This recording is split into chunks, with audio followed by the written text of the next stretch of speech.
የመጀመሪያውን የሕማማት ቀን የምናከብርበትና የምናስብበት ዕለት ነው። ከሰኞ ጀምሮ እስከ እሑድ ድረስ ከእሑድ ጀምሮ ደግሞ እስከ ዳግም ትንሣኤ ድረስ ቤተ ክርስቲያናችን በልዩነት ለእያንዳንዱ ቀናቶች ትርጉምና ስሌት እንዲሁም ደግሞ ምስጢር እያመሰጠረች ልጆቿን ታስተምራለች። የዛሬው ቀን እንግዲህ እንደሚታወቀው አንጽሖተ ቤተ መቅደስና መርገመ በለስ ተብሎ ይታወቃል ወይም ይነገራል። ማን አልኳችሁ? አንጽሖተ ቤተ መቅደስና መርገመ በለስ። ግዕዝ የሚከብዳችሁ ከሆነ ወይ ወደ እንግሊዘኛ ቀይራለሁ። ግዕዝ ይከብዳችኋል አይከብዳችሁም? ከኔ ጋር ማለት አያቅታችሁም? የቤተ መቅደስ መንጻት፣ የቤተ መቅደስ መጽዳት እንዲሁም ደግሞ የበለስ የተረገመበት ዕለት ነው ብላ ቅድስት ቤተ ክርስቲያን ትነግረናለች። የነገውም ዕለት እንዲሁ እየቀጠለ እስከ እሑድ ድረስ እስከ ትንሣኤ ድረስ ያሉትን ቀናቶች እየከፋፈለች ለልጆቿ ታስተምራለች። ነገር ግን ይህንን ኃይለ ቃል በመጽሐፍ ቅዱስ ላይ ለማግኘት በወንጌል ላይ ለማግኘት ምን አይነት ቃል ነው አንጽሖተ ቤተ መቅደስና መርገመ በለስ የተባለው የሚለው ሐሳብ በውስጣችሁ ከመጣ ቀጥታ ወደ መጽሐፍ ቅዱስ እንጓዛለን። ለማንኛውም በየስልኮቻችሁ በየሚዲያውን ስለምትሰሙት ይህ ቀን የቤተ መቅደስ መንጻት መርገመ በለስ ተብሎ ይነገራል። ለትምህርታችን መነሻ የሆነን ዘንድ ከዚሁ ቃል ጋር አብሮ የሚሄድ አመ ይፈጥራ እግዚአብሔር ለምድር ኢዜነወ ለሰማይ ወይተማከረ ምስለ መላእክቲሁ ወተከለ ሰለስተ ዕፀ ሕይወት በድበ ምድር። በምድር ላይ የተተከሉ የሕይወት ዕፅ ብለን እንማማራለን። ቃሉን ከኔ ጋር በሉ። በምድር ላይ በሉ። የተተከሉ የሕይወት ዕፆች፣ የሕይወት ዕፆች በምድር ላይ ድገሙ።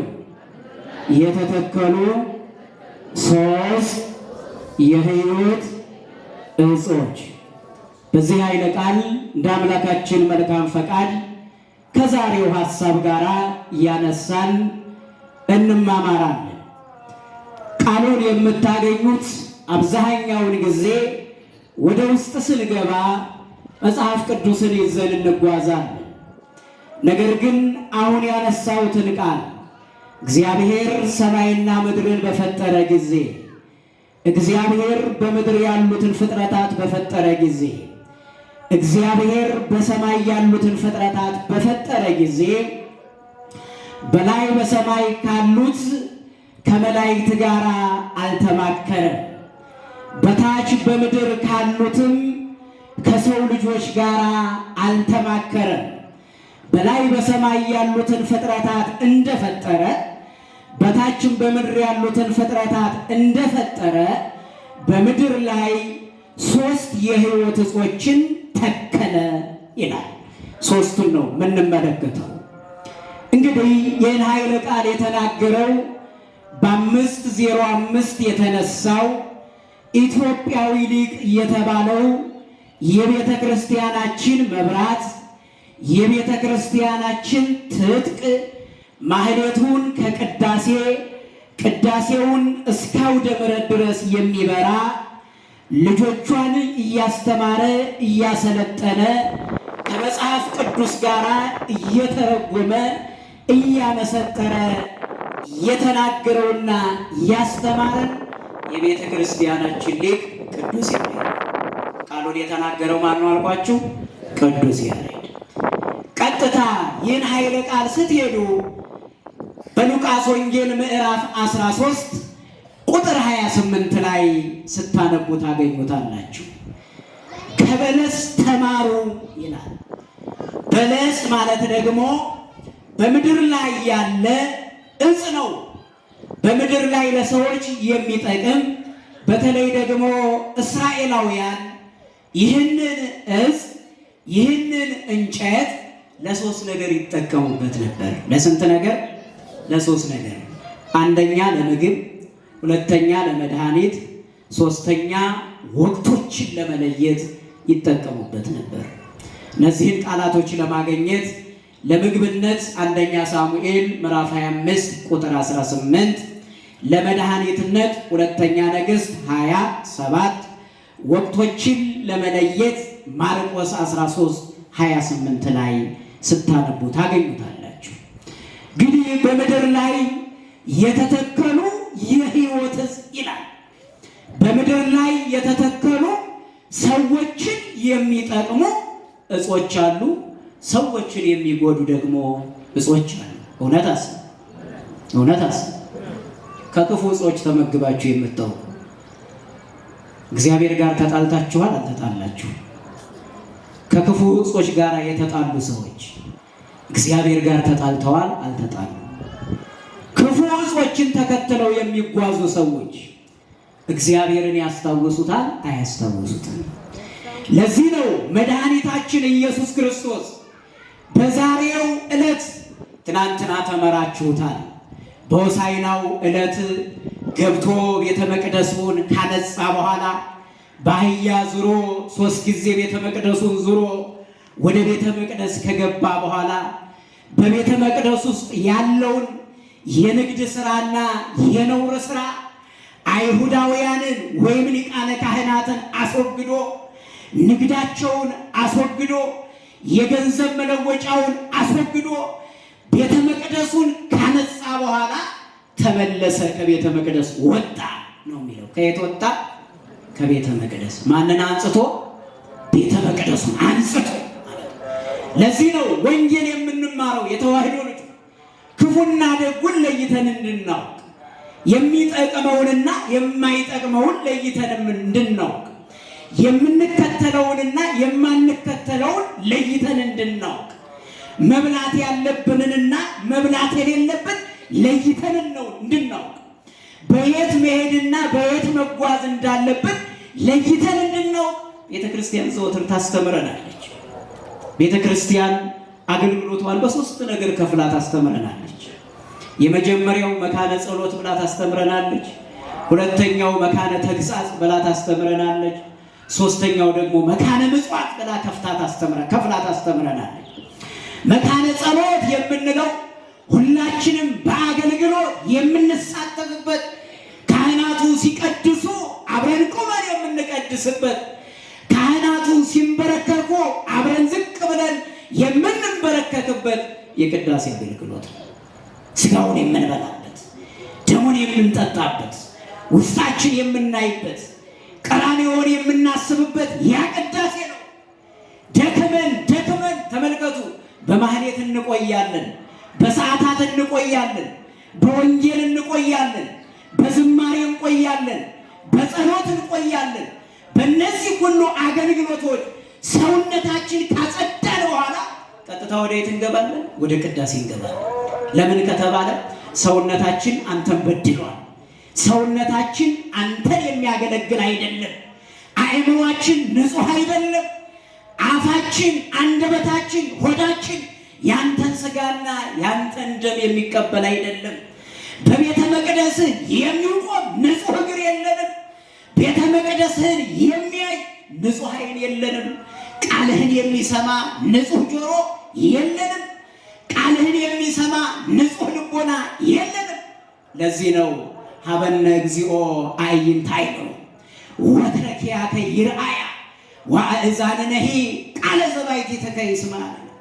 አቤቱ እግዚአብሔር ሆይ የሚያስተውል ልብ የሚል እንደ ውጫዊ ጆሮና እንደ ውጫዊ ዓይን ውስጣዊ ዓይንንና ውስጣዊ ጆሮን አድለን ይላል። በዚህ ዘመን ውጫዊ ጆሮ አለ። በዚህ ዘመን ውጫዊ ዓይን አለ። በዚህ ዘመን ውጫዊ እጅ አለ። በዚህ ዘመን ውጫዊ ከንፈር አለ። በዚህ ዘመን ውጫዊ አፍንጫ አለ። በዚህ ዘመን ውጫዊ ስጦታ አለ። በዚህ ዘመን ውጫዊ ጸሎት አለ፣ ምጽዋት አለ። ነገር ግን ውስጣዊ አገልግሎት ከሁላችንም የለም። እግዚአብሔር የሚፈልገው የውስጥ አገልግሎት ወደ ውስጥ ማልቀስ ነው። አንዳንድ ጊዜ አይታችሁ ታውቃላችሁ? ወይም በድንጋይ ወይም በርቀት የተመታ ሰው የሚሆን ማንኛውም እንስሳ ደሙ ካልደማ ወደ ውጭ ካልወጣ አካሉ ላይ ምን ሆኖ ይቀራል? ጠቁሮ ይቀራል ማለት ነው። ዛሬ በዚህ ዘመን የሚሆን ነው እንዲህ ነው። እግዚአብሔርን አስቀይመናል፣ በድለናል። በውስጣችን የእግዚአብሔር ማደሪያዎች አይደለንም፣ በውጫችን ግን የእግዚአብሔር ማደሪያዎች ነን። በውስጣችን እግዚአብሔር አያድርብንም፣ የለብንም። በውጫችን ግን እግዚአብሔር እንላለን። አንድ ምሁር ከጻፈው ጽሑፍ አንድ ሐሳብ አንስቼ ልንገራችሁ። ልጆቹን ሰብስቦ እያስተማረ ወንጌል እየመከረ በሰው አንደበት የሚናገር ነብር መጣና አንተ የምታስተምራቸውን ልጆች ሁሉንም ልበላቸው ነው ብለው አንበሳው ወይም ነብሩ የሚያስተምረውን ሰው ጠየቅ። ከቃሉ ጋር ናችሁ? አምላካችን እግዚአብሔር ከሁላችን ጋር ነው። እኒህ የእግዚአብሔር ልጆች ናቸው። መንግስቱን እንዲወርሱ፣ ጽድቁን እንዲወርሱ፣ እኔንም እንዲያወርሱኝ ቃሉን እየሰማን ነው፣ እየተማር ነው። እንዳትበላቸው ገዝቻለሁ አሉት ያ መምህር። ከዛ በኋላ ግደለም የእግዚአብሔር የሆኑትን አልበላም፣ የእግዚአብሔር ያልሆኑትን ግን እበላለሁ አላቸው መምህሩ። እዚህ መካከል የእግዚአብሔር ያልሆነ የለም። እዚህ መካከል ቃሉን የማይሰማ የለም።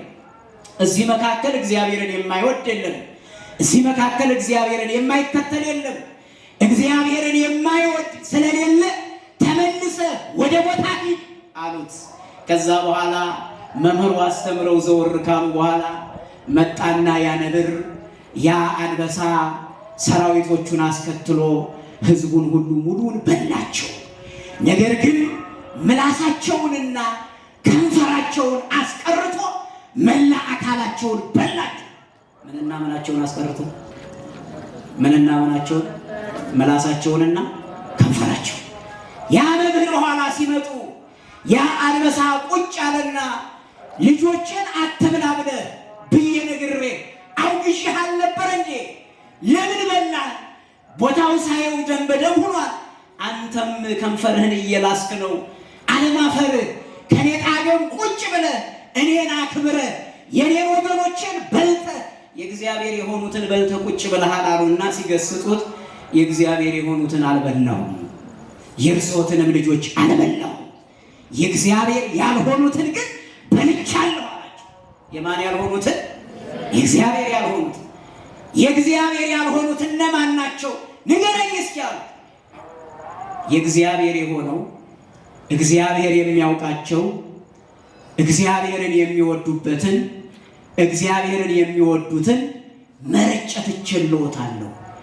የእግዚአብሔር ያልሆነውን በልቻለሁ፣ የእግዚአብሔር የሆነውን ግን ትቻለሁ አላቸው።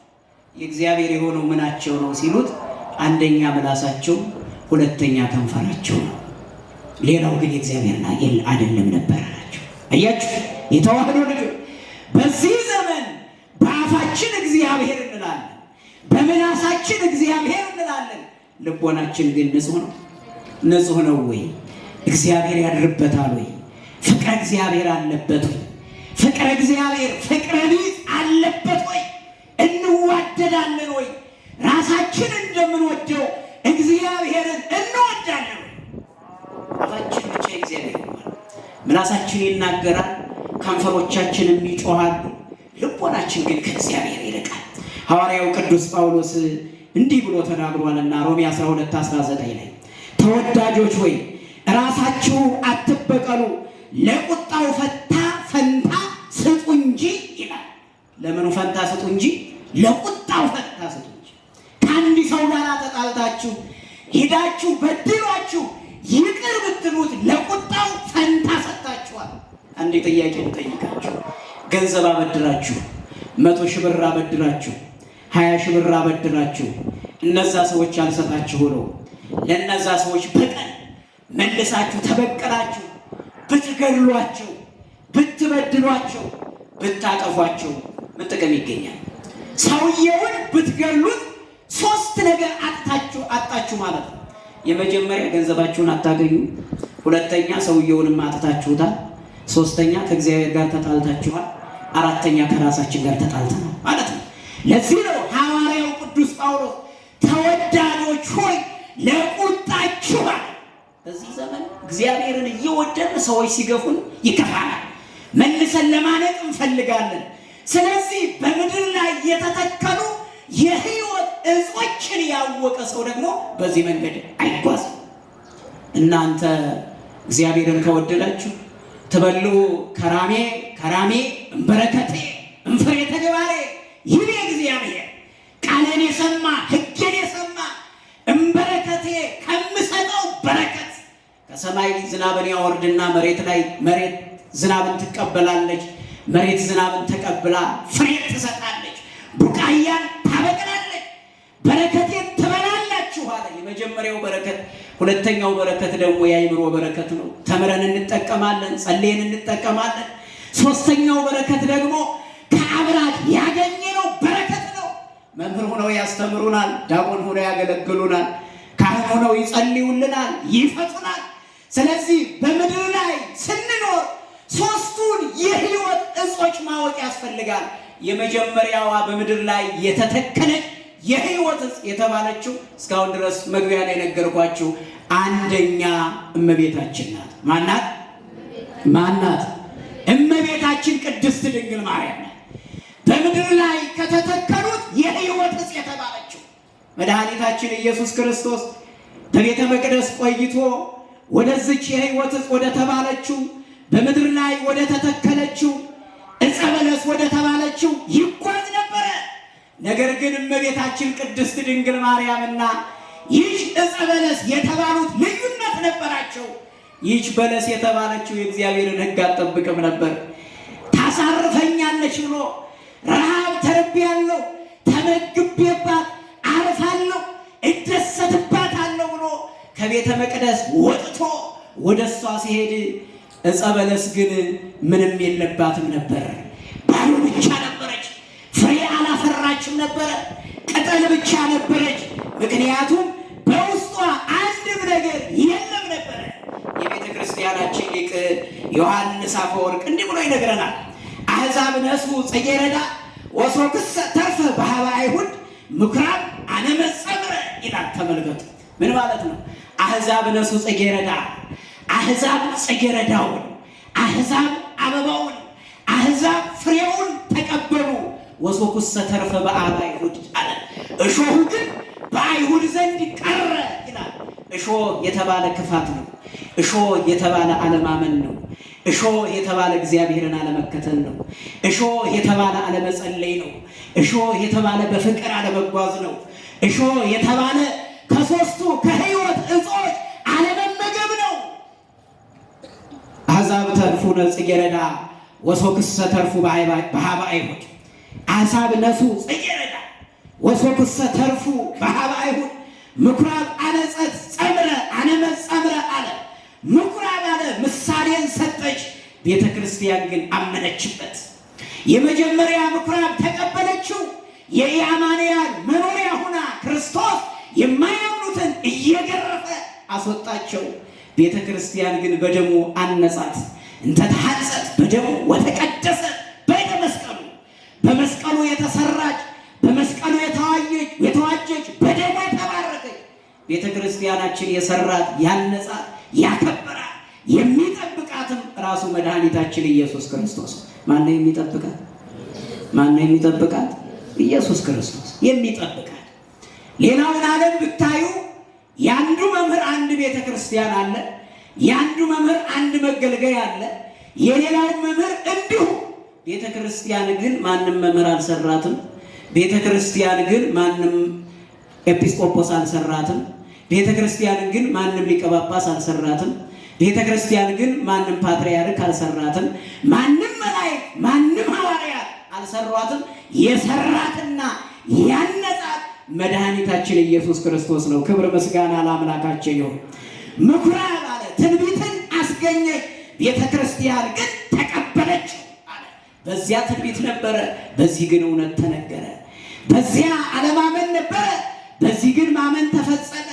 በዚያ ኦሪት ነበረ፣ በዚህ ግን ወንጌል ነበረ። በወንጌል መራሂከነ ወበነቢያት ናዘዝከነ። በነቢያት ስታረጋጋ ቆይተ፣ በነቢያት ስታስለቅሰን ቆይተ፣ በነቢያት ፍቅርን ስታሳየን ቆይተ አሁን አረጋጋህን ማለት አምነን እንድንኖር በፍቅር እንድንኖር ጸጋህን እንድናይ ቃልህን እንድንሰማ ስጋህን እንድንበላ ደምህን እንድንጠጣ በወንጌል አጸናን ይላል። በወንጌል አጸናን። ወንጌል ማለት ራሱ እግዚአብሔር። ወንጌል ማለት የወደቁትን የምታነሳ፣ ወንጌል ማለት የተሰበሩትን የምትጠግን፣ ወንጌል ማለት ተስፋ የቆረጡትን ተስፋ የምትሰጥ፣ ወንጌል ማለት 38 ዓመት ሙሉ የተኙትን እያበረታታች ቆይታ አምላኳን በእሷ ውስጥ ይዛ የምትፈውስ ማለት ናት ወንጌል። ለወንጌል ስንቶቻችን ዝግጁ ነን? ልመልሳችሁ። ታዲያ መድኃኒታችን ኢየሱስ ክርስቶስ ወደ መጀመሪያዋ የሕይወት ሕዝብ መጣ። እግዚአብሔር ነጸረ ኩሎ ዓለም ወይረከበ ማርያም ዘከማቂም። እግዚአብሔር ወደ ምስራቅም አየ፣ ወደ ሰሜንም አየ፣ ወደ ደቡብም አየ፣ ወደ ምዕራብም አየ፣ ተመለከተ፣ አሻተተ ነው የሚለው። እንደ ማርያም ያለ እናት ግን አላገኘ። እንደ ማን ያለ? እንደ ማን ያለ? እንደ ማርያም ያለ አንጽሖ ሥጋ ሥጋዋን ቀድሶ አክብሮ እንደሱ ያለ እናት አላገኘ። ንጽሕተ ንጹሐን ከወይና የተባለች እመቤታችን አባት እናቷን ትታ በቤተ መቅደስ ያደገች ከሰማየ ሰማያት ህብስት እየመጣ ከሰማየ ሰማያት የሕይወት ጽዋ እየመጣላት በቤተ መቅደስ ያደገች ያች የሕይወት አንቲ ውእቱ ገራይት ዘይተዘራ ውስጥ የዛዘ ወጻምነኪ ፍሬ ሕይወት የተባለባት የሕይወት ፍሬ የተገኘባት ዛሬ አብይ ጾም ብለን ልናከብርባት ንጉሡ ክርስቶስ የተገኘባት ዛሬ ሕማማት ብለን የክርስቶስን መከራ የምናስብበትን ለማየት የበቃንባት ሰማዩ ምድር ዘያ ጀምሮ ማኅፀነ ድንግል እፎን ከጽሮ ሰማይና ምድር የማይችሉትን የእመቤታችን ማኅፀን እንዴት ተሸከመው ይላል። እንዴት ተሸከመው አስቡት። ሊቁ ቅዱስ ቄርሎስ ይህንን ይወስድና እመቤታችን ቅድስት ድንግል ማርያም ሰማይና ምድር የማይችሉትን ተሸከመችው። ድንግል ማርያም ሰማይና ምድርን የማይችሉትን ስትሸከም ስታጠባው፣ ስትወልደው፣ ስታቅፈው፣ ስትስመው የሚደንቀው ነገር ግን አለና በምድር ላይ የነቢያት ካህናት በምድር ላይ ነቢያት የተባሉ አበይት ነቢያት፣ ደቂቅ ነቢያት፣ ሌዋውያን ነገስታት ሁሉ የናቋት ክብር የማይሰጧት ሰዎች የሚገፏት አህያይቱ እንደተሸከመችው ማለት እግዚአብሔር ይችላል አይችልም? ይችላል አይችልም? ገርማል። ለዚህ ነው የቤተ ክርስቲያናችን ሊቅ ሲናገር ወትቤ ጽዮን አርሁ ሊተ አናቀጸ ይባው ህዝብ ብዙሃን ወያይትቱ እብነ እንፍኖት ይላል። ንግዙን አጠር አድርጌ ለማሳየት ልሞክር። አስቡ። እብነ እንፍኖት ጽዮን እንዲህ አለች፣ ብዙ ህዝብ እንዲገቡ ደጆቿን ክፈቱልኝ አለች። ለንጉሥ ለዳዊት ልጅ ለማን? ለንጉሱ ለዳዊት ልጅ። ዳዊት ንጉሥ ነበረ።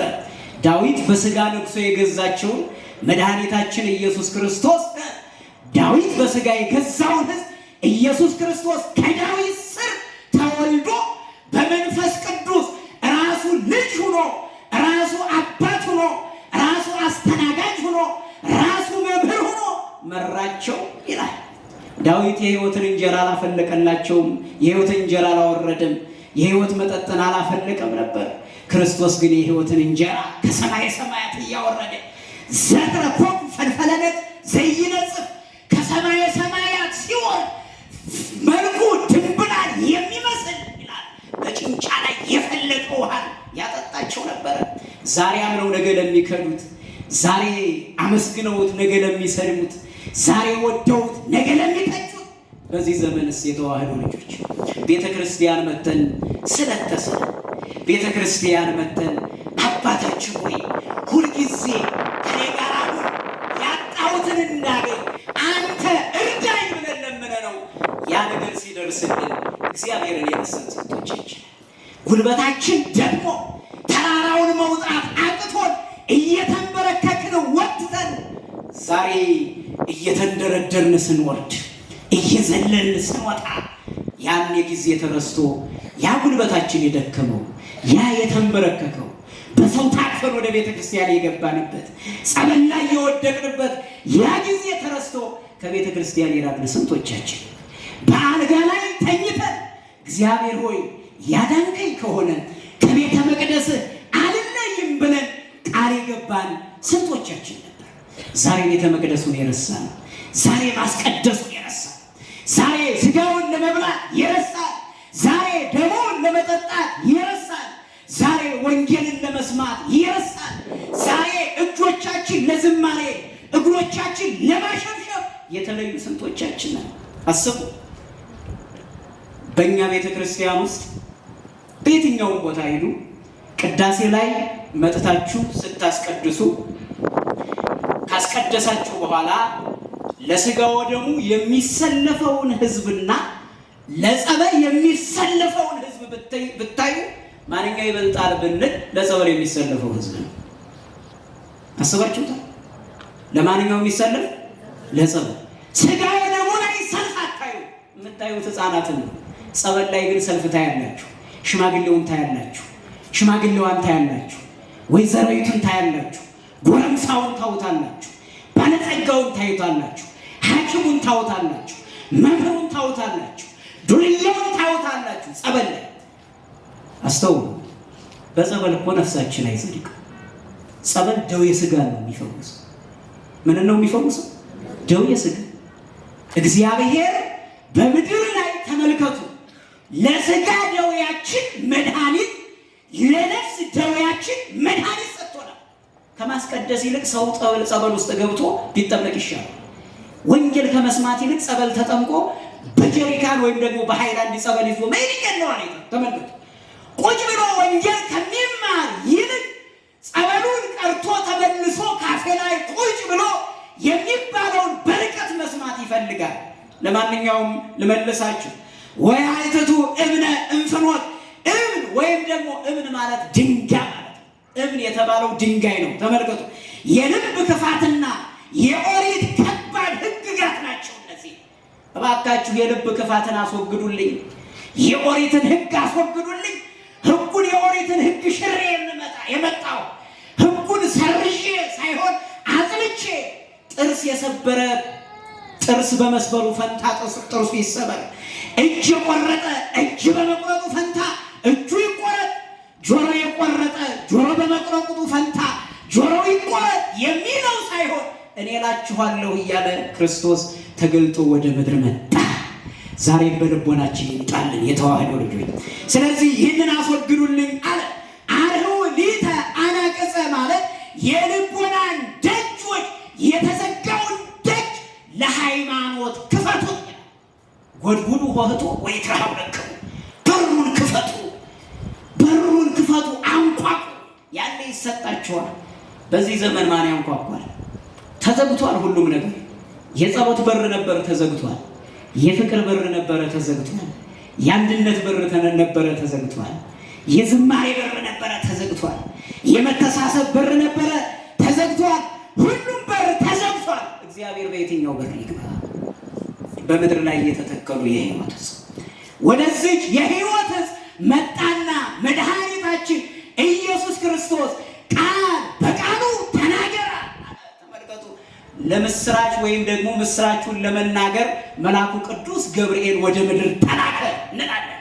ገብርኤል አብሰራ ለማርያም ወይቤላ መድኃኒታችን ኢየሱስ ክርስቶስ ይወለድ ዘንድ መልአኩ ቅዱስ ገብርኤል መጥቶ ማርያምን አበሰራ። ነገር ግን ራሱ ቃል ተናገራት ብለው ሊቃውንቱ ይተረጉሙልናል። ራሱ እግዚአብሔር። መላእክትን የሚልከው ማን ነው? መልሱ። አራ ነገሩኝ። መላእክትን የሚልከው ማን ነው? መላእክትን የሚያዘው ማን ነው? መላእክት ሰዎችን እንዲጠብቁ የሚያደርገው ማን ነው? በሰማይ ያሉትን ፍጥረታት የፈጠረ ማን ነው? በምድር ያሉትን ፍጥረታት የፈጠረ ማን ነው? እግዚአብሔር ነው። ራሱ እግዚአብሔር አናግሯት ዕፀ በለስ ሂዶ ፍሬ አይኑርብሽ ብሎ የተናገራትን የገለጸልን ሐዋርያው ማቴዎስ በደንብ አድርጎ ጽፎ አብራርቶ ነግሮናል። እምበለስ አይምሩ አምሳሊሁ ወሰረጸ ቆጽ። ቅዱሱ ማርቆስ ደግሞ ሲገልጥ ያኔ እዚሁ 13 ላይ ስታነቡ ታገኙታላችሁ። ያኔ መድኃኒታችን ኢየሱስ ክርስቶስ ወደ በለሷ ሲሄድ በለስ የሚያፈራበት ወራት አልነበረም ይላል። ምን የሚያፈራበት በለስ የሚያፈራበት ወራት አልነበረም። ነገር ግን በለሷን ለምን ረገማት የሚለውን አባቶቻችን ያመሰጥሩታል። አንደኛ በኩረ በለስ አይታጣም ብሎ ክርስቶስ ወደ እሷ ሄዷል። ሁለተኛ አላዋቂ ሥጋን እንደተዋሃደ እንደለበሰ ለማጠየቅ። ሶስተኛ አውቃለሁ ብሎ ስራውን አይተውምና በዛ ስራውን ለመጀመር ይች በለስ የተባለችው ወደ ዋናው በለስ ከመሄዳችን በፊት አንደኛ ሕገ ኦሪት ናት፣ ሁለተኛ ኃጢአት ናት፣ ሶስተኛ ቤተ እስራኤል ናቸው። ማን አልኳችሁ? ቤተ እስራኤል ናቸው። አራተኛ ኃጢአት። እነዚህን ነው መድኃኒታችን ኢየሱስ ክርስቶስ ከእንግዲህ ወዲህ አለ ቅጠል ብቻ ሆነሽ ቅሪ ፍሬ አይኑርብሽ ማለት ኃጢአት ከእንግዲህ ወዲህ እኔ ተወልጄ እኔ ተሰቅዬ። ተመልከቱ የኃጢአት ውርደት ቤት ጀመረ ይሉና ሊቃውንት በመጸነስ ኃጢአት መታመም ጀመረ። በክርስቶስ ስቅለት ግን ኃጢአት ተደመሰሰ፣ ጠፋ ይላል። ዲያብሎስ ያን የተጨነቀ ኃጢአት በምድር ላይ ተወገደ። ከእንግዲህ ወዲህ ኃጢአት አይኑርብሽ፣ ከእንግዲህ ወዲህ ፍሬ አይገኝብሽ ማለት በምድር ላይ የሰዎችን ልጆች ሲያስጨንቅ የነበረው ኃጢአት፣ በትከሻቸው ላይ ሞትን ተሸክመው ሲጓዙ የነበሩ የሰዎች ልጆች የኃጢአት ይወገድ፣ የኃጢአት ይሰበር። እኔ ተሰቀየለ ልጆች እንዴት በኃጢአት ይኖራሉ? እኔ ተረቤ እንዴት በረሃብ ይኖራሉ ማለት ነው። በለሷ ላይ ፍሬ ያጣባት ተራበ ማለት ክርስቶስ ተራበ ማለት ክርስቶስ የሰውን ፍቅር ተራበ ማለት ነው። አንደኛ። ሁለተኛ ክርስቶስ ተራበ ማለት ክርስቶስ የሰውን ጽድቅ ተራበ ማለት ነው። ሶስተኛ ክርስቶስ ተራበ ማለት ክርስቶስ የሰውነትን ተራበ። በዚህ ዘመን የሰውን ጽድቅ አልተራበም ወይ? በዚህ ዘመን የሰውን እውነት አልተማረም ወይ? በዚህ ዘመን የሰውን ፍቅር አልተማረም ወይ? አልተራበም ወይ? ክርስቶስ ተርቧል። እውነት የታለ? ጽድቅ የታለ? ፍቅር የታለ? አስቡት እስኪ ቁጭ ብላችሁ። ባልና ሚስት እንኳን የማይከባበርበት ዘመን፣ ባልና ሚስት እንኳን የማይዋደድበት፣ ልጅ እናቷን የማትወድበት፣ እናት ልጁና ባለቤቷን የማትወድበት። ለማንኛውም ልመልሳችሁ። ስለዚህ በምድር ላይ የተተከለችው የመጀመሪያዋ የሕይወት ዕፅ የተባለችው አፍርታ የተገኘችው ሃይማኖትን አፍርታ። ተመልከቱ፣ እመቤታችን ስትጸነስ ወንጌል ተጸንሷል። እመቤታችን ስትጸነስ ክህነት ተጸንሷል። እመቤታችን ስትጸነስ ሃይማኖት ተጸንሷል። እመቤታችን ስትጸነስ ጸሎት ተጸንሷል። እመቤታችን ስትጸነስ ድነት ተጸንሷል። ከንብቱ ትቀይሩት ደግሞ እመቤታችን ስትወለድ ወንጌል ተወልዷል። እመቤታችን ስትወለድ ክህነት ተወልዷል። እመቤታችን ስትወለድ ፍቅር ተወልዷል። እመቤታችን ስትወለድ አንድነት ተወልዷል። እመቤታችን ስትወለድ ክርስቶስ ተወልዷል። አሁንም እንቀይረው። ክርስቶስ ከእመቤታችን ሲጸነስ ሞት ተሰብሯል። ክርስቶስ ከእመቤታችን ሲጸነስ አለማመን ተወግዷል። ክርስቶስ ከእመቤታችን ሲጸነስ ኃጢአትና ርኩሰት ከሰዎች ልጆች ርቋል፣ ተሰብሯል። ክርስቶስ በምድር ላይ ከተወለደ በኋላ ቀጥ ያላሉ ቀጥ ብለው እንዲሄዱ፣ ክርስቶስ ከተወለደ በኋላ ፍቅር የሌላቸው ፍቅር እንዲኖራቸው፣ ያጡ እንዲያገኙ፣ የተሰበሩ እንዲጠገኑ በምድር ላይ ክርስቶስ ተመላለሰ። ስለዚህ የመጀመሪያዋ ዕፅ የተባለችው የሕይወት ዕፅ የተባለችው እመቤታችን ቅድስት ድንግል ማርያም ናት። ማናት? በጻሰናይ ዋልጸቀ ዘመን ወበዓላ ለቅድስት ማርያም እንተ በላይኒሃ ተመራወቀ። እነሆ መልካሙ ዘመን ደረሰ። ማን የምትወለድበት? ድንግል ማርያም። ድንግል ማርያም ስትወለድ ወበዓላ ለቅድስት ማርያም እንተ በላይኒሃ ተመራወቀ። ተመልከቱ፣ በውስጧ በላይቷ ላይ ንጉሥ ክርስቶስ ሙሽራ ሆኖ አደረ ማለት ነው። ይችን እናት ይዘን ነው የምንጸልየው። ይችን እናት ይዘን ነው ሀበነ ንህበር በዘዚአከ መንፈስ ቅዱስ የምንለው። ትናንትና ከጲላጦስ ኒቆዲሞስ ሥጋህን ለምኖ ነበረ በድፍረት ሐዋርያት ሲሸሹ ተመልከቱ። እነ ጴጥሮስ እነ ያዕቆብ እነ ቶማስ ሲሸሹ ያኔ ኒቆዲሞስና ያኔ ዮሴፍ በአይሁዳውያን መካከል ጨለማ በነበረበት መካከል መከራ በነበረበት መካከል ሥጋህን ሲለምኑ አንተም ያኔ አበርትተሃቸው አጠንክረሃቸው ነበረ። ዛሬም ክርስቶስ ሆይ በበደል ውስጥ ብንሆንም በኃጢአት ውስጥ ብንሆንም በነውር ውስጥ ብንሆንም ሀበነ ንህበር በዘዚአከ መንፈስ ቅዱስ እንልሃለን ይሉታል አባቶቻችን። እነሆ እንደ ኒቆዲሞስ ሥጋህን ስጠን ብለን እንለምንሃለን ይሉታል አባቶቻችን። ከቃሉ ጋር ናቸው። የመጀመሪያዋ የሕይወትስ ማናት? የመጀመሪያዋ የሕይወትስ እመቤታችን ናት። በምድር ላይ ከሚገኙት እጾች የምትበልጥ በዕለተ ማክሰኞ ከተገኙት እጾች የምትበልጥ ተውቦ ምሕረት ለሚካኤል ወብስራት ለገብርኤል ሀብተ ሰማያት ለማርያም ድንግል። ምሕረት ለሚካኤል ብስራት ለገብርኤል ተሰጥቷል። የሰማይ ሀብት ግን ለማን ተሰጠ? ለድንግል ማርያም። አምላክን ጸንሶ ማሳደግ ተመልከቱ። አምላክን ጸንሶ መውለድ፣ ወልዶ ማሳደግ፣ ወልዶ ማጥባት፣ እያጠቡ ማቀፍ፣ መሳም ምንኛ መታደል ነው። ዛሬኛ የቤተ ክርስቲያኑን በር መሳም አቅቶናል። ዛሬኛ ወንጌሉን መሳም አቅቶናል። በቅዳሴ ላይ ቁመን ወንጌሉን መሳም አቅቶናል። ለምን ይመስላችኋል? ወንጌል እየዞረ ከቅዳሴ በኋላ ከተነበበ በኋላ ወንጌል የምንስመው ለምን ይመስላችኋል? ቃል ፍቅር ነው። የተነበበው ቃል እውነት ነው ብለን መመስከር እንጂ የመጽሐፍ መሳም ልምድ ኑሮብን አይደለም። ስትስሙ ይህ ነው። በቅዳሴው መካከል ላይ ወንጌል ተመልከቱ። ቅዳሴው መካከል ላይ መነበቡ፣ የቅዳሴው ግማሽ ላይ መነበቡ ተመልከቱ። 5500 ዘመን ሲፈጸም መጥተህ የሰዎችን መከራ አስወግደሃልና በዚህ መካከል በቅዳሴው መካከል ላይ ያንተ ስም ይጠራል። የቅዳሴው መካከል አንተ ነህ፣ ደምዳሚውም አንተ ነህ፣ መጨረሻውም አንተ ነህ ማለት ነው። ስለዚህ ወንጌል የምስሙት በቅዳሴው ላይ ቃል ፍቅር ነው። ፍቅር ሳበቶ መንበሩ አብጽሐቶ እስከ ለሞት ወይም ደግሞ ፍቅር አገበረቶ ይላል። ተመልከቱ። ፍቅር ግዴታ አለችው። ከሰማየ ሰማያት ፍቅር ወደ መሬት ሳበችው ይላል። የሰው ልጅ ፍቅር ግድ ያለው ይላል። ሳበቶ ፍቅር ዋገበረቶ ትትና ያነሳፍ ወርቅ ይላል። ፍቅር ሳበችው፣ ትትና ደግሞ ግድ ያለችው። ትትና ያለን ስንቶቻችን ዛሬ ትልቁን የምናከብር ትንሹንም የምናከብር። የሚገርማችሁ ነገር ከፍ ወዳለው ቦታ ስትሄዱ ሽማግሌው 3 መቋሚያ ወይም 4 መቋሚያ ይዞ አንዲት እናት አንድ ልጅ በግራ እጇ፣ አንድ ልጅ በቀኝ እጇ፣ አንድ ልጅ በጀርባዋ አዝላ ባስ ውስጥ ስትገባ የሚለቅላት የለም። ወጣቱ እሷን እያየ ዝም ነው። ምን አይነት ፍቅር በምድር ላይ! ወንጌል የገባው ክርስቲያን ወይም ደግሞ ወንጌላዊ ነኝ የሚል ሰው ካለ ሰውን የማያከብር እሱ ወንጌላዊ አይደለም። ሰውን የማያከብር እሱ በምድር ላይ ያለ ኢአማኒ ነው ማለት ነው። ስለዚህ በምድር ላይ የተተከለች የሕይወት ዕፅ ማለት የክርስቶስ ማደሪያ ያደረባት 9 ወር ከ5 ቀን በማህፀኗ አድሮ ማህፀኗን ዓለም አድርጎ ተመልከቱ። የመጀመሪያዋ ሔዋን በጆሮዋ የዲያብሎስን ምክር ሰማች። ሁለተኛዋ ሔዋን በጆሮዋ የመልአኩ ገብርኤል ብስራት ሰማች። የመጀመሪያዋ ሔዋን በእጇ ዕፀ በለስን ቆርጣ በላች። ሁለተኛዋ ሔዋን ዳግሚት ሔዋን እመቤታችን በእጇ ሰማያዊ ንጉሥ ክርስቶስን አቀፈችበት። የመጀመሪያዋ ሔዋን በዓይኗ ተመልከቱ ዕፀ በለስን ተመለከተች። ሁለተኛዋ ሔዋን ዳግሚት ሔዋን እመቤታችን ቅድስት ድንግል ማርያም በዓይኗ ሰማያዊ ንጉሥ ክርስቶስን ተመለከተችበት። የመጀመሪያዋ ሔዋን ተመልከቱ በእግሮቿ ዕፀ በለስን ቆርጣ ለመብላት ወደ ሞት ሀገር ሄደች። ሁለተኛዋ ሔዋን በእግሮቿ ንጉሥ ክርስቶስን ይዛ ወደ ምድረ ግብፅ ተሰደደች።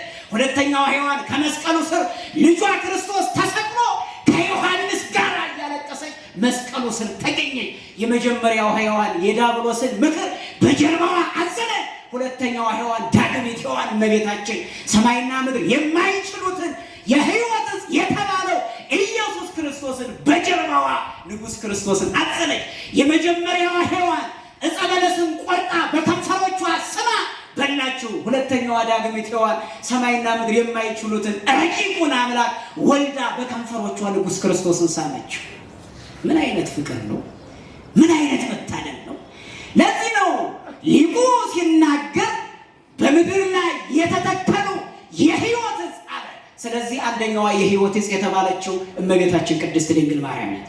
ሁለተኛ የሕይወት ዕፅ የተባለው በሐዲስ ኪዳን የሰዎች ልጆች ድህነት የሚያገኙበት ዘበላ ሥጋዬ ወሰትየ ደሜ ቦ ሕይወት ዘላለም፣ ሥጋዬን የበላ ደሜን የጠጣ የዘላለም ሕይወትን ያገኛል ተብሎ የተጻፈው በዮሐንስ ወንጌል ምዕራፍ 6 ቁጥር 52 ላይ ስታገኙ የምታገኙት ኃይለ ቃል በምድር ላይ የተተከለ የሕይወት ዕፅ ማለት ሥጋው ደሙ ምንድን ነው? ሥጋው ደሙ። ከዚህ ሥጋ ካልበላችሁ ከዚህ ደም ካልጠጣችሁ አትድኑም ተብለናል። እኛ ግን መብላት አቃተን። እንዴት ነው የምንድነው? ተመልከቱ። ዛሬ በደል ሰርቻለሁ፣ በደንብ ስሙ።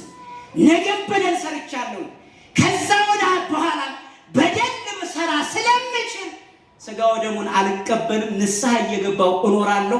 ሥጋው ደሙን የምበላው ደሙን የምጠጣው ሥጋውን የምበላው ንጹሕ ስሆን ነው ካላችሁ መቼም አትነጹ።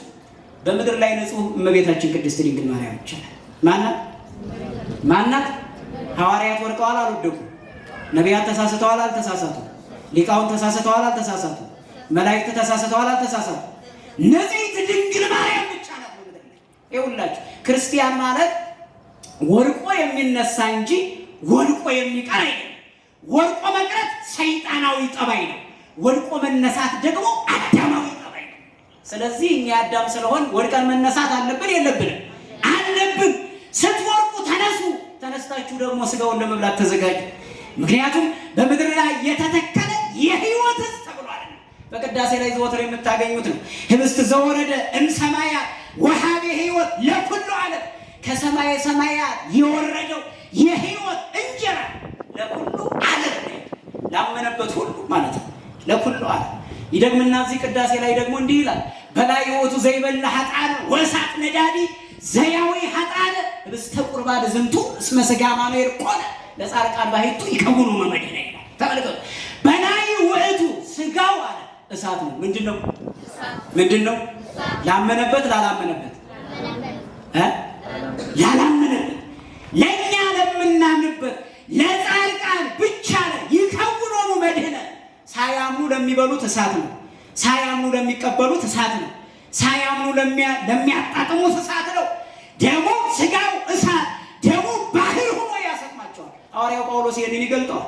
ሳይገባው የበላ ከዚህ ሥጋ ከዚህ ደም የጠጣ እሳት አለበት ይላል፣ መከራ አለበት ይላል። ልናስፈራራችሁ አይደለም የምንነግራችሁ፣ ልናበረታታችሁም አይደለም የምንነግራችሁ። አውቃችሁ መብላት አለባችሁ። እድሜ ልካችሁን ጸበል ብትጠጡ፣ እድሜ ልካችሁን ብትሰግዱ፣ እድሜ ልካችሁን ብትጾሙ፣ እድሜ ልካችሁን ብትዘምሩ፣ እድሜ ልካችሁን ወንጌል ብትሰሙ፣ እድሜ ልካችሁን ወንጌል ብታስተምሩ፣ እድሜ ልካችሁን ቤተ ክርስቲያን ብትሰሩ ሥጋውን ካልበላችሁ አትጸድቁ። ማንን ካልበላችሁ? ይህ ሥጋ ቀራንዮ ላይ የተቆረሰ፣ ይህ ሥጋ ቀራንዮ ላይ የተፈተተ፣ ይህ ሥጋ ቀራንዮ ላይ የተሰጠ ነው። በእመቤታችንና በዮሐንስ በኩል በአንጻረ መስቀል ቀዊሞ ዮሐንስ በቀ እንዘይብል ወይሌ አማው ተከርሱ ከመነደ እሳት ወይ ዮሐንስ ክርስቶስ ተሰቅሎ ባየ ጊዜ ወየው አለ። ወአይ ጋር ላምሶሳ ውስጥ ተገነት ተቀንዋ በቀንዋ ተመስቀል። አዳምን በገነት ለመፈለግ የሄደች ግን አዳም የገባበትን ዕፀ በለስ ለብሶ ራቁቱን እንደሆነ አውቆ አዳም የት ነህ እያለች የፈለገችው ዕቅር በቀራንዮ ላይ ተሰቀለች። ወዮ አለ። ያን ሥጋ ያልበላ አለበት። ዮሐንስ መስቀሉ ስር ሆነና ወየው አለ። አማው ተከርሱ ከመነደ እሳት ወይ አንጀቱ እንደ እሳት ተቃጠለ። የክርስቶስን መከራ አስባችሁ አንጀታችሁ እንደ እሳት ይቃጠል ይሆን? ቃሉን ለመስማት እስከምትመጡ ድረስ እግራችሁ ይፈጠን ይሆን? ዋልያ ውሃ እንደምጠምቷት ወደ በረሃ ወደ ውሃ እንደምትሄድ በእግዚአብሔር ቃል ተጠምታችሁ ቃሉ ሳያመልጠኝ ብላችሁ ወደ ቤተ ክርስቲያን እየሮጣችሁ ትመጡ ይሆን? ለሚያስተምሯችሁ አባቶችስ ፍቅር ይኖራችሁ ይሆን? ለሚያሳልሟችሁ ክርስቶስ ደሙን ላፈሰሰበት መስቀልስ ፍቅር ይኖራችሁ ይሆን? በዚህ ዘመን ምን ፍቅር ይኖራል? አባትን ከመስደብ ይልቅ፣ አባትን ከማዋረድ ይልቅ አይታችሁታል። ሰው በዚህ ዘመን አብሯችሁ ይበላል፣ አብሯችሁ ይጠጣል፣ እስከ ሞት ድረስ እወድሃለሁ ወድሃለሁ ይላል። ያኔ ከተጣላ በኋላ ግን የነበረውን ጓዳ በርብሮ አደባባይ ላይ ያወጣናል። ሰው አስቡ፣ በምድር ላይ ሲኖር እግዚአብሔርን የሚያስበው እግዚአብሔር ብሎ የሚጠራው አንድ ችግር ሲደርስበት ነው። ስንት ችግር? በዓለም ላይ ምንም ሳይጎልበት ጤና ሆኖ ገንዘብ እያለው በልቶ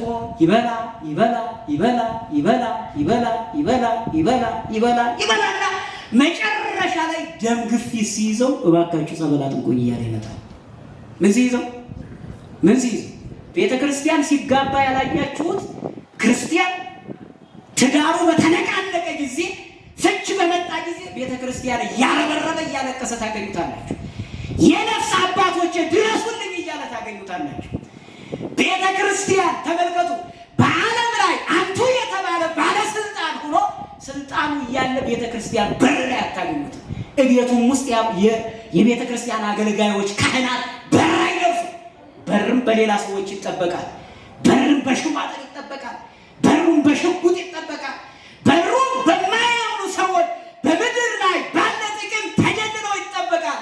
ካህናት መስቀላቸውንና ሻሻቸውን ይዘው ሲሄዱ ተመለስ ሰውዬ የለም ተብለው ይመለሳሉ።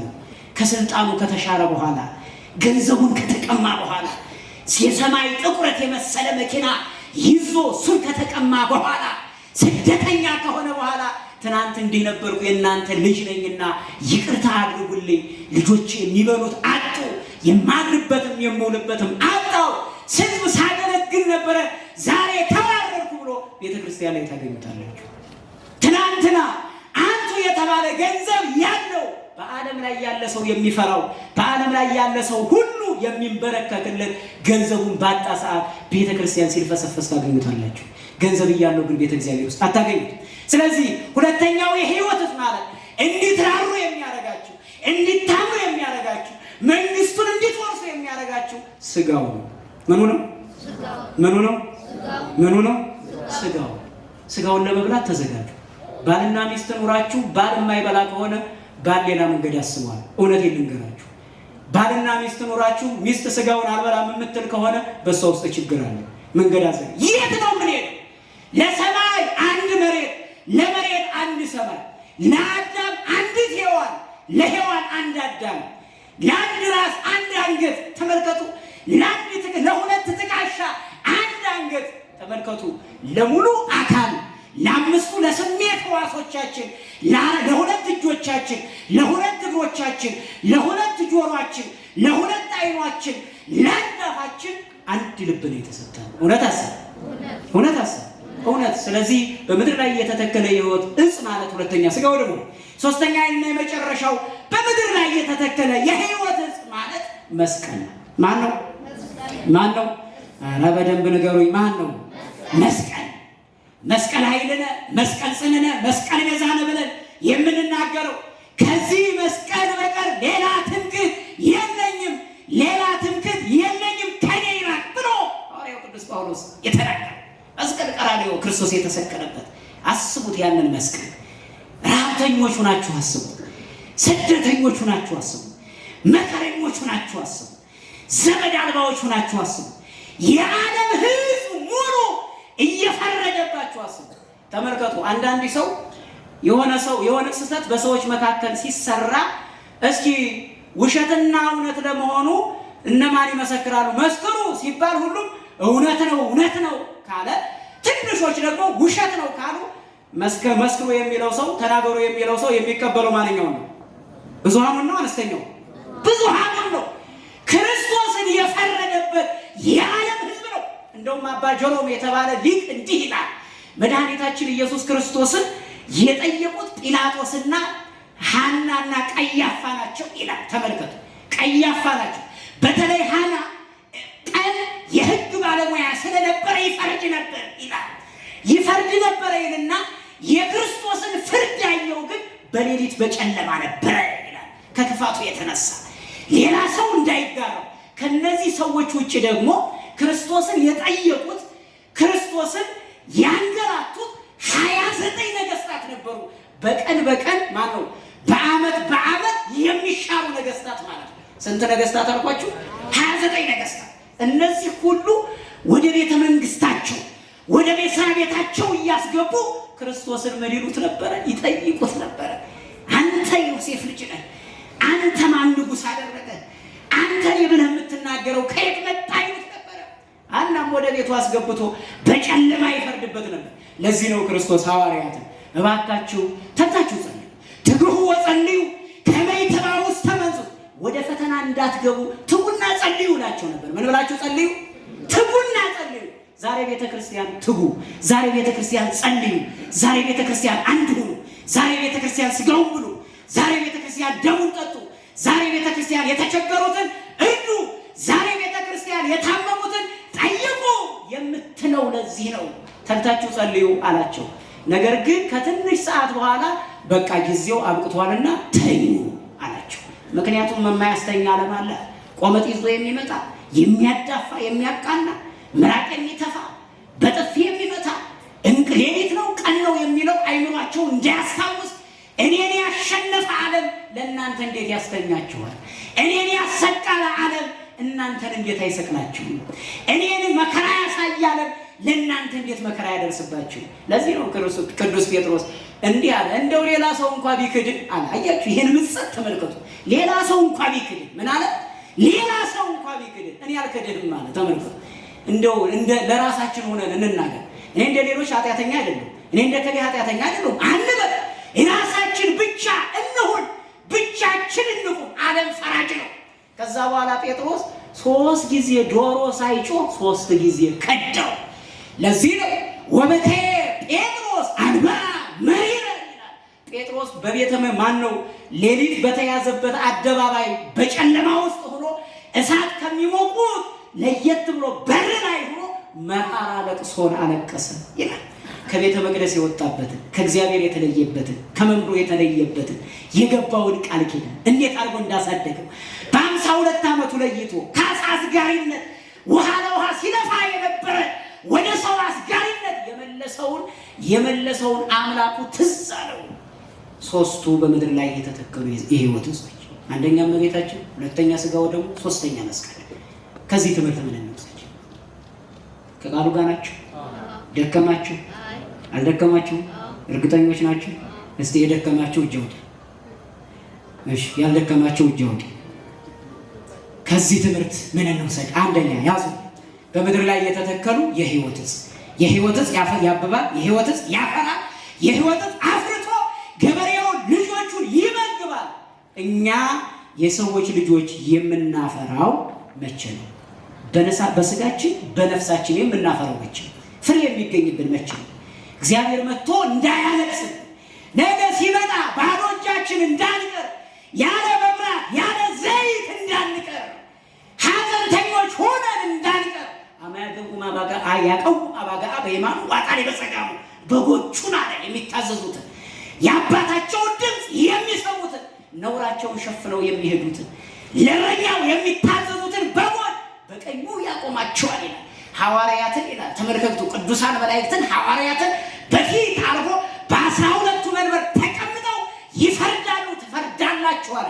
ያኔ ትፈርዳላችሁ ማለት እግዚአብሔርን አስቀምጠው አንተ ውጣ አንተ ግባ የሚለው ሆኖ አይደለም። በእናንተ መንገድ የሄደው የእናንተን ቃል የሰማው ቃላችሁን የሰማው ያስተማራችሁትን የተከተለው በሃይማኖት የተጓዘው ፍቅረ እግዚአብሔር ያለው ፍቅረ ቢጽ ያለው አሰረ ሐዋርያትን የተከተለውን እምራለሁ። የእናንተን ቃል ያልሰማውን ደግሞ ወደ ግራ እላችኋለሁ። ትሉ ወደማያንቀላፋበት፣ እሳቱ ወደማይበርድበት፣ ባህሩ ወደማይደርቅበት ሂዱ እላችኋለሁ አለ። የተዋህዶ ልጆች አንደኛ በስጋም በነፍስም እንድናፈራ የሕይወት ዕፅን መመገብ አለብን። አንደኛ። በሁለተኛ ደረጃ የሕይወት ዕፅን እንድንመገብ የመጀመሪያው ማመን ያስፈልጋል። ምን ማለት ያስፈልጋል? ማመን።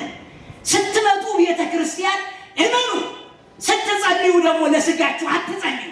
እግዚአብሔር ወይ የዛሬ ዓመት ወይም 2 ወር እንደው ተምሬ ያለውና ይህን ስራ ስጠኝ፣ ንግዴን አበርክትልኝ፣ መኪናዬ እንዲህ እንዳይሆን ከውጭ ሀገር ወደ ሀገር ቤት እንዲገባ ቀረጥ እንዳያገኘኝ እባክህ አንተ እርዳኝ አትበሉ። ግደላችሁ ሪውኬ አዋፈ ሰማይ ያርሩ ወይዘር የሰማይ አዕዋፋትን ተመልከቱ። አይዘሩ፣ አያጭዱ፣ ቤት አይሰሩ፣ አይቆፍሩ። እሱ ግን ምን ይላቸዋል? ይመግባቸዋል። ተመልከቱ። ሰውንማ በአርአያው በአምሳሉ እሱን መስሎ እሱን አክሎ የተፈጠረለትን ሰው እንዴት አይመግቡ?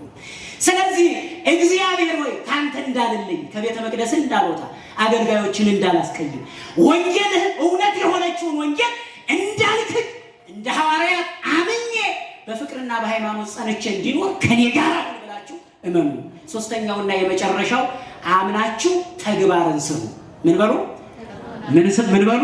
ተግባርን ስሩ። ተግባር ማለት ምንድነው? የማመን መጨረሻው መብላት፣ መጠጣት፣ መማር፣ ማስተማር፣ በህይወት መኖር፣ ፍቅረ እግዚአብሔርን ማወቅ፣ ፍቅረ ቢጽን ማወቅ፣ የመጨረሻው መንግስተ ሰማያት። በምድር ላይ ወተከለ ሰለስተ ዕፀ ሕይወት በምድር በድበ ምድር በምድር ላይ የተተከሉ 3 የህይወት ዕፅ እመቤታችን ከበለሷ በኢየሩሳሌም ከነበረችው በለስ ወይም ዕፅ የተለየች እንደሆነች፣ ሁለተኛው የህይወት ዕፅ የተባለው ስጋው ደግሞ እንደሆነ፣ ሶስተኛ የህይወት ዕፅ የተባለው መስቀል እንደሆነ አይተናል። በዓለም ላይ በቤተ ክርስቲያናችን በሰማይ በምድር ሊቃውንትም ይሁን ትውፊትም ይሁን የኛ ሃይማኖት ዶግማቲክ ቴዎሎጂ የምንለው ከዚህ የወጣ የነገረ መለኮት አስተምሮ፣ የነገረ መለኮት ትውፊት፣ ታሪክ፣ የቅዱሳን አስተምሮ ከነዚህ ከሶስቱ የወጣ አይደለም። ቤተ ክርስቲያናችን 3ቱን ትከውናለች። ልጆቿንም በእነዚህ መንግስቱን ጽድቁን ታወርሳለች። ሰላም ዘመን ይሁንላችሁ። ደህና